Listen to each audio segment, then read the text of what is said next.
Buenas noches, amada familia.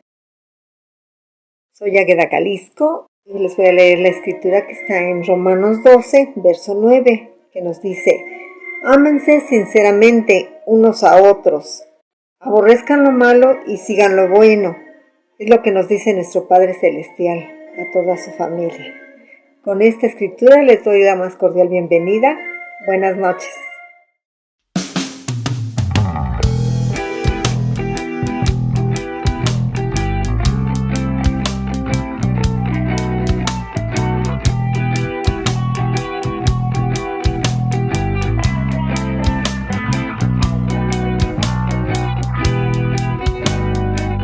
Jesús, Jesús, yo te amo a ti. Jesús, Jesús, yo te amo a ti. Por morir así por mí. Por morir así por mí. No tuve tiempo de decir. No tuve tiempo de decir. Gracias por amarme a mí. Gracias por amarme a mí. Y en el valle de las sombras, Jesús me acompaña. cuando animo a los hermanos, Jesús me acompaña. cuando predico su palabra, Jesús me acompaña hasta el final.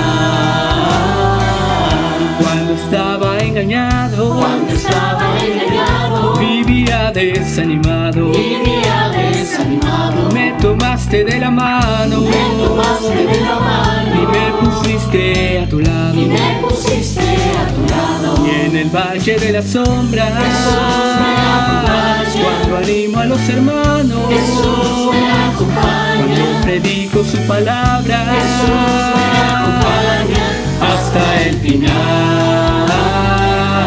Cuando oí de tu palabra, algo dentro de mí gritaba, pues a través de ella hablaba, y el camino me mostraba, y en el valle de las sombras, cuando animo a los hermanos, cuando predico su palabra, hasta el final.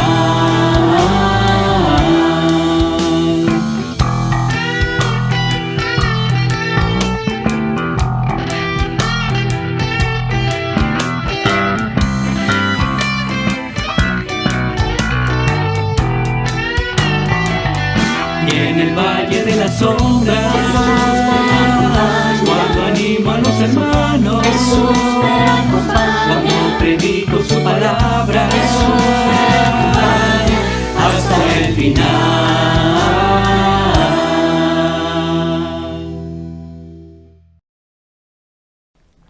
Hola, ¿qué tal, queridos hermanos? Muy buenas noches, sean todos bienvenidos a nuestra reunión de entre semana.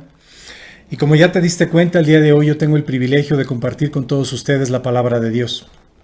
Durante ya algunas semanas pasadas hemos estado desarrollando una serie de clases que tienen que ver con el corazón. Y sin temor a equivocarme, el día de hoy vamos a hablar acerca de un tema que desde mi perspectiva es un tema que es crucial en la vida del creyente. El título de la clase es Conocer tu pecado. Y sí, hoy vamos a hablar acerca del pecado y su naturaleza y del poder que tiene sobre nuestras vidas. El apóstol Juan, en su primera carta, en el libro de Primera de Juan, capítulo 3, versículo 4, nos da una idea clara de lo que realmente o de lo que significa el pecado.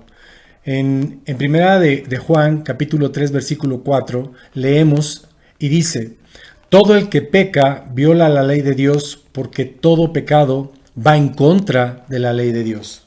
En otras palabras, si tú y yo nos determinamos o decidimos pecar, lo que estamos haciendo es literalmente ir en contra de la voluntad de Dios. Nos volvemos enemigos de Dios. Por eso, el pecado es cualquier acción, pensamiento o sentimiento que vaya precisamente en contra de estas normas morales de la palabra de Dios. El pecado, querido hermano, tiene la facultad no solamente de hacer de nuestras vidas miserables, sino también tiene el poder de alejarnos completamente de Dios y morir espiritualmente. El día de hoy quiero compartirte un pasaje que en lo personal me gusta mucho y que creo que ya he compartido en algunas otras ocasiones con ustedes, pero que deseo de todo corazón que hoy pueda ayudarnos a entender mejor la naturaleza del pecado. Y este pasaje está en Romanos capítulo 7 y hoy quiero leerte del versículo 17 del 18, al 24. Pero antes de ir a este pasaje y poder entrar en materia, me gustaría pedirte que me permitas primero establecer dos conceptos que en mi parecer nos van a poder ayudar a entender mejor lo que este pasaje nos dice. El primer concepto del cual quiero hablarte es el concepto de que tú y yo estamos constantemente o todo el tiempo, más bien, en una guerra espiritual, en la cual, según Pablo, tú y yo estamos luchando no contra cosas humanas, sino más bien contra fuerzas espirituales que, dice la Escritura, tienen dominio, autoridad y poder en este mundo de tinieblas en el cual tú y yo vivimos. Uno de los errores que yo he notado en algunos creyentes es que prácticamente leen este texto y le dan un énfasis excesivo de lo que realmente significa. ¿Qué quiero decirte? Que prácticamente le echan la culpa a Satanás y a sus demonios de todo lo malo que les pasa. Por el otro lado, encontramos el otro extremo. Yo conozco creyentes que viven sus vidas pensando que literalmente no existe tal guerra. Minimizan el texto y mira, la verdad es que piensan o viven pensando que esa guerra, que esa batalla no es real. La verdad, querido hermano, es que esa guerra es real. Y no solamente porque la Biblia lo dice, sino porque todo el tiempo, en todo momento tú y yo somos bombardeados por pensamientos e ideas que van en contra de la palabra de Dios. Por eso es muy importante que de primera mano, en primera instancia, tú entiendas que estás en una guerra y esta guerra es una guerra espiritual. Ahora, el segundo concepto que quiero desarrollar contigo es este concepto que además de que existe esta guerra en el exterior, en el mundo, también tú y yo libramos una guerra que en lo personal pienso es mucho más difícil, que es una guerra interna. Es una lucha interna que tiene que ver con nuestra naturaleza pecaminosa, que en todo momento se levanta y se revela contra las cosas que tienen que ver con el Espíritu Santo. ¿Sabes dónde se desarrolla esta guerra, querido hermano? Esta guerra interna entre nuestra naturaleza pecaminosa y el Espíritu Santo, en nuestra mente. Es precisamente en nuestra mente donde se desarrolla esta guerra, porque es en nuestra mente la que constantemente es asaltada y bombardeada por pensamientos de ira, de resentimiento, de orgullo y de lujuria.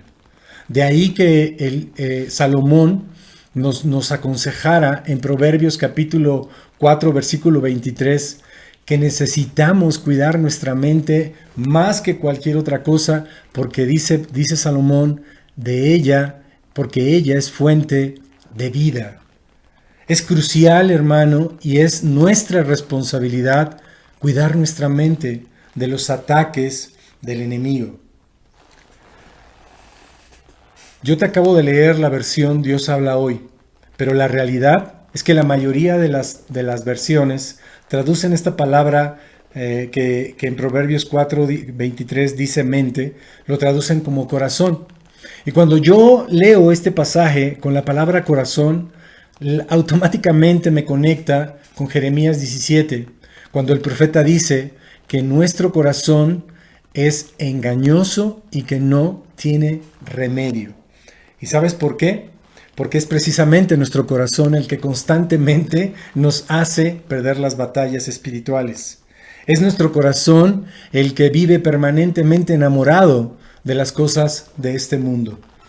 Mientras nuestra mente y nuestro corazón, escucha bien, mientras nuestra mente y nuestro corazón no sean capturados y conquistados por la palabra de Dios, tú y yo estaremos condenados a vivir sometidos y controlados por nuestros malos deseos.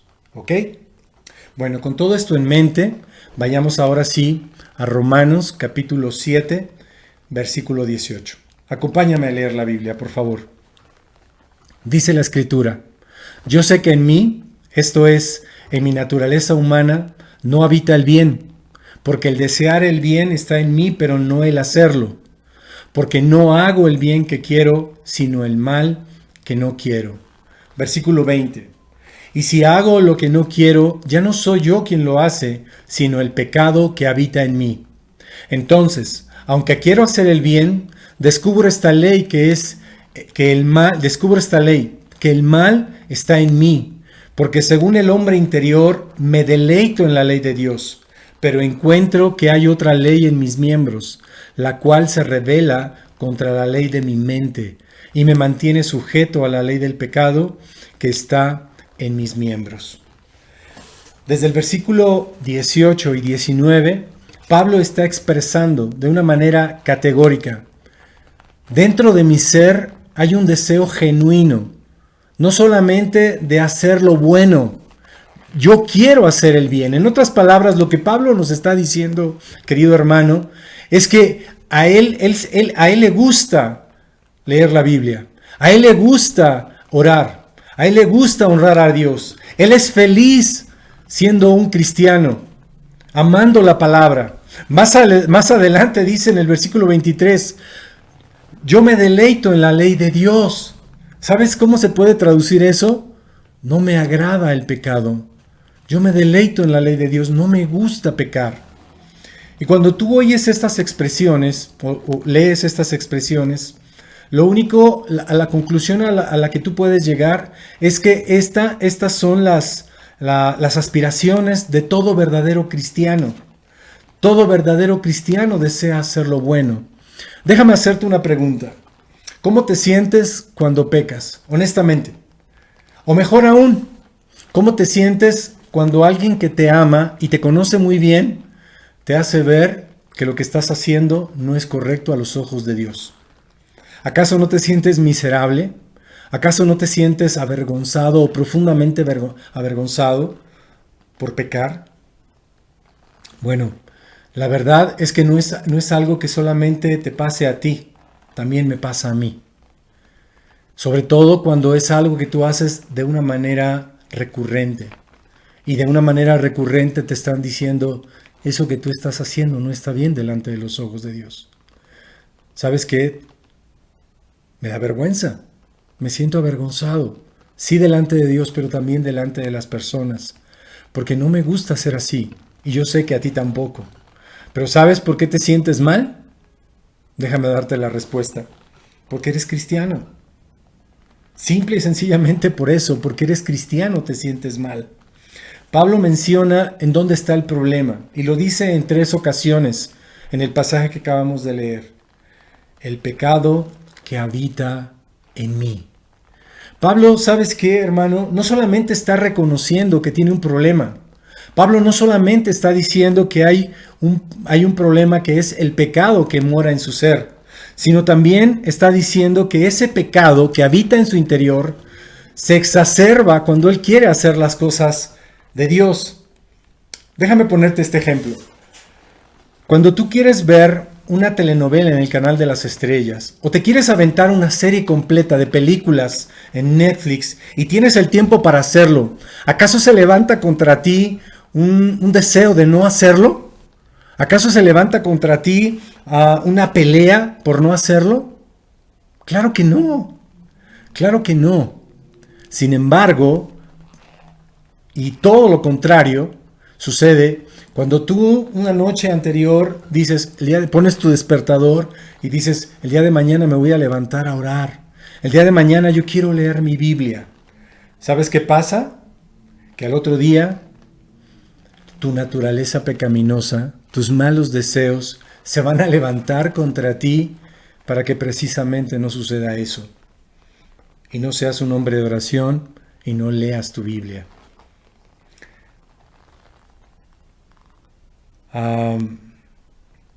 Por eso Pablo, al final, en el versículo 24, expresa estas palabras con profundo dolor y con profunda frustración. Pablo expresa en el versículo 24, miserable de mí, ¿quién me librará de este cuerpo de muerte? Hermano, Pablo está reconociendo que él ama las cosas de Dios, que a él le encanta hacer lo bueno, pero que todo el tiempo se enfrenta a esta pelea, a esta lucha que lo hace hacer lo que no quiere. Y ¿sabes qué? Muchas veces nosotros cuando leemos esta clase de pasajes en la Biblia, podemos también caer en el error de interpretarlos mal.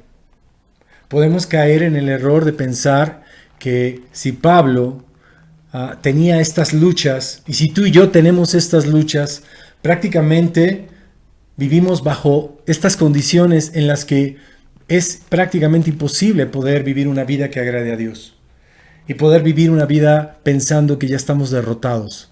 ¿Sabes una cosa? Pablo no nos está enseñando eso. Cometemos un error cuando pensamos que la vida del creyente es una vida llena de derrotas. No es verdad.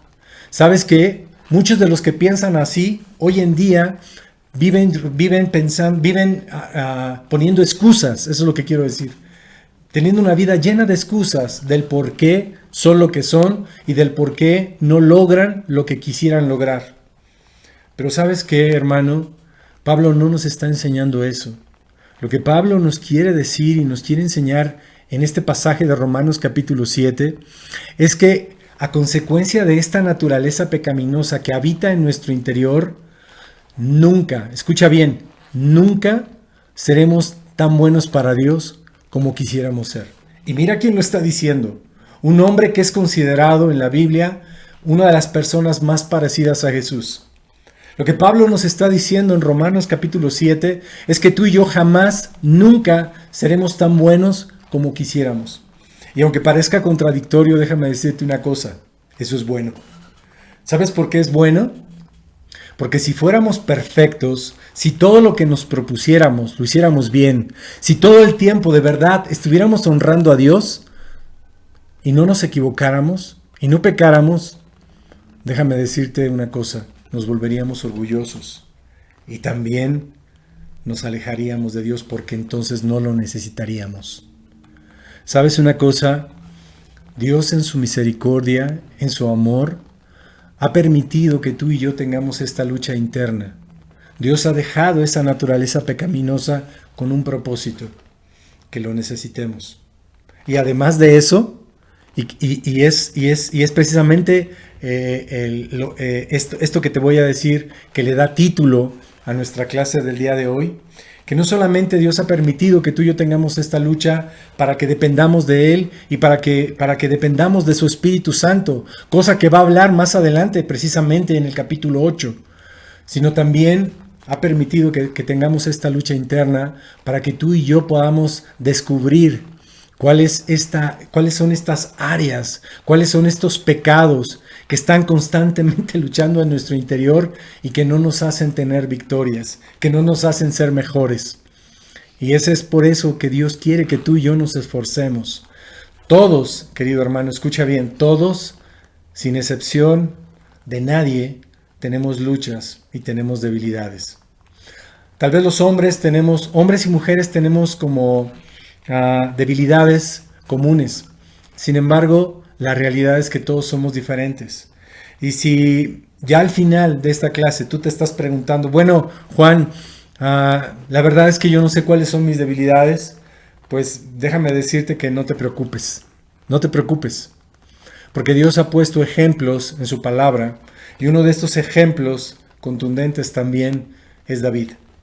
David, Dios puso un hombre en su camino que lo confrontó y lo confrontó con su pecado, a tal grado que en el Salmo 51, versículo 3, David expresa estas palabras: yo reconozco mis transgresiones, siempre tengo presente mi pecado.